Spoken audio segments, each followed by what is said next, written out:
سوهند فراوان خدای علام که خوانده از وادی نوکریم را تو با گلوی بریده مگر چه گفتی که گرفته از صدایت تمام دنیا را گرفته از صدایت تمام دنیا را نام تو در تاریخ تا به ابد میماند جهان ما را دارد همیشه میسوزاند مرثیت شروع قصه‌های بی پایان گریه کنه قدیمیت باران فدای تو سید العطشان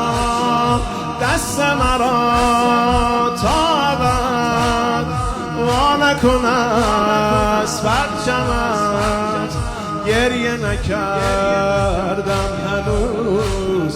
یک دل سیر از غمت ای که توی مرثیه سوزناک ای که توی مرثیه سوزناک یا حسین یا حسین ما ننساک یا حسین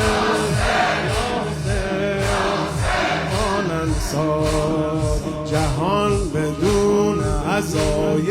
حسین بی معناست هلال ابد علم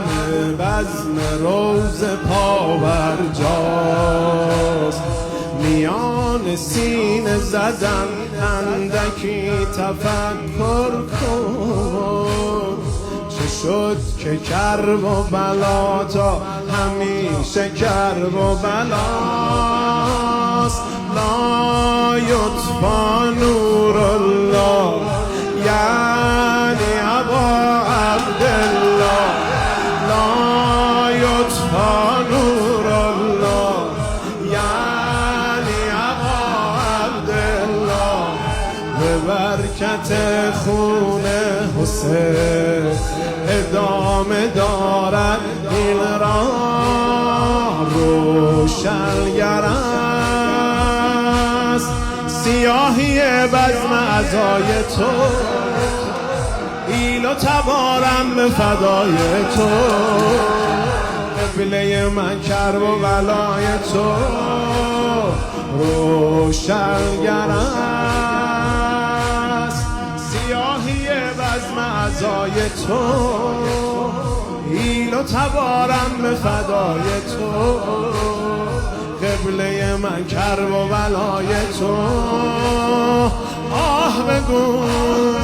من چطور بگذرم